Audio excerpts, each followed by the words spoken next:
Adrien Broner, Mikey Garcia. Yeah, I seen that. What's your thoughts? I mean, I talked to AB the other day, man. You know, seemed like he wasn't focused on this fight.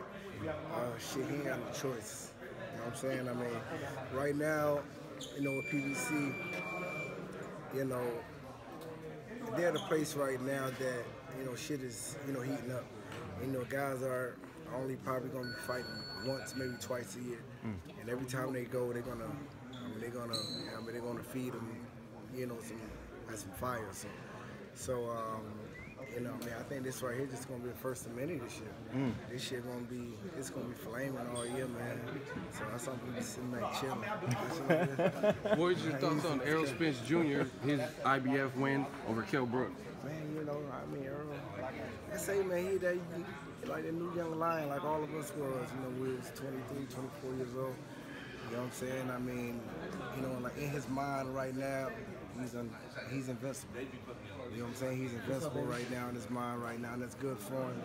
You know, he put on a tremendous performance, and he went in his backyard and took that. And you know, that's what you're supposed to do, man. And right now, I believe it's his time. Obviously, the fight that everyone's talking about now is Errol Spence and your boy, Keith Thurman. How's that play out? That's going to be a good one. That's going to be a good one. I think, but the thing is, I think the equalizer with that fight is, you know, Keith's power. You know what I'm saying? I mean, I believe in the Kell Brook fight, you know, Errol Spence, he's shown that he can be aggressive and take shots as well.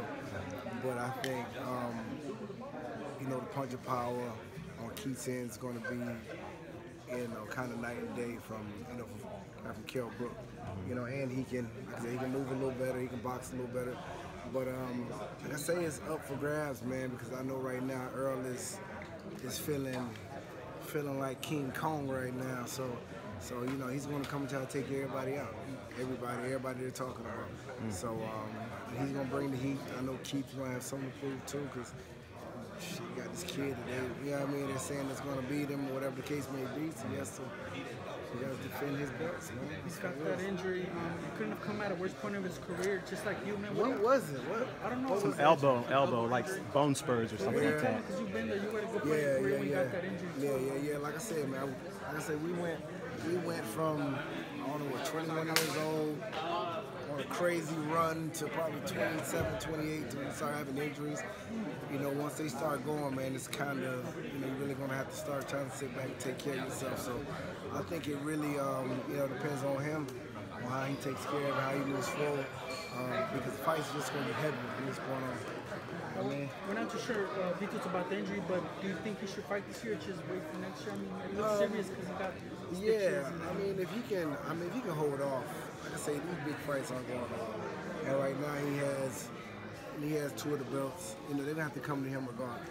So if I were him, I'd just take his time, man, and really come back when he's completely healed up, not get caught up in the hype of, you know, Errol Spence. You know, you need to take care of yourself first, because you gotta make sure you're 100% for that kid. Now to reply to Spence through Twitter and Instagram. Yeah, see, that's the thing. That's that young pride talking early. You know, the kid go out here, show out.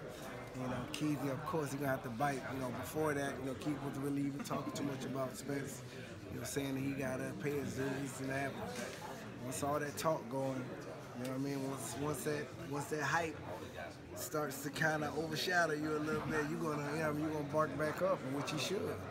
You know what I mean? Let them know, like, listen, I'm here. You got to see me. So. Now, you made a lot of money in this game. Yes, I have.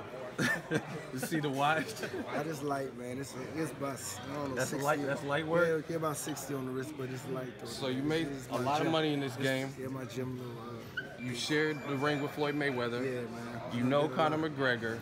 Some people love the fight. Some people think it's just entertainment. Some people, Oscar De La Hoya, he took to his Facebook and he said he's not feeling it, and he urged fans to not. You said a curse, was it? He said he urged fans not to do it. So what are your thoughts on that fight? What is it? Does it damage boxing? Does it hurt boxing? Nah, man. I mean, at the end of the day, it's about that money. You know, those guys are gonna put together a circus that I don't think that the world has seen in a while. So I think it's a great entertainment. I mean, that's what boxing is. Boxing is entertainment. You know, wrestling is entertainment. UFC is entertainment. I mean, this is going to be for the fans, man, just to watch, chaos, watch a circus, man. I believe that's why they tune in to Floyd fights. I mean, they know Floyd's gonna move around and, box and make the shit boring as hell, but they love that 24/7. They love that all access to get that, to get that hype. That was his point of view exactly, that he feels that, just like Manny Pacquiao, where they kind of left a black eye on boxing, and then he's kind of resurrecting it with Canelo Golovkin, and Mayweather McGregor could take away that steam and put it back to where it was. If you're just talking about boxing, of course, I believe, for hardcore boxing fans, Canelo, he's definitely, looks like he's next up to really take that reign. But if you're talking about entertainment, just something to watch, just something that's just entertaining to the point that maybe what if, you know what I'm saying? Like, what if, McGregor catches it? What if, but Floyd's gonna have to, for him to get any love and respect from this situation, he's gonna have to embarrass him. He's gonna have to embarrass him. Did Floyd, he was like maybe 38, 39 when he fought you. Did you notice any different from the younger fighters you fought in terms of what he does? Floyd, he's just, like I said, all of y'all know my thought on that, man. Like I said, with me thinking about, just being the best. Relax, man. Relax. I'm just trying to relax, man. With Floyd, man, and just him being the best, saying that he's the best of them. Just like I told, guys after the fight, like, listen, bro, if it was a Sugar Ray Leonard or Muhammad Ali, they're going to take you up out of there. You're not supposed to be there with him. If you're saying you're the best, you're going to show that. You're going to show he's not going to be in there with you. You're going to take him out. But like I say, Floyd, he's just not that type of fighter at this age right now. He's sharp. I was not surprised that he was still reflective, as sharp as he was, quick as he was at his age. But it's probably pretty much only different. Power-wise, you can see this experience. Like I said, he's very observant. You don't think he'll try and take McGregor out? I think he might have to, bro. Like I said, he's gonna have to really, for him to get really respect and love from the boxing fans, you're gonna have to embarrass this man. You can't let him, playing there for 12 rounds. You can't let him, if he catches you with a shot, you know what I'm saying? You're gonna have to put him in a space where, where he looks crazy. And you've been in there with us. These guys have been doing this boxing shit since we've been, 7, 8 years old. We can barely touch you. This man better not touch you. Cavs versus Warriors. Cavs will come back, baby. Cavs coming back? Cavs coming back.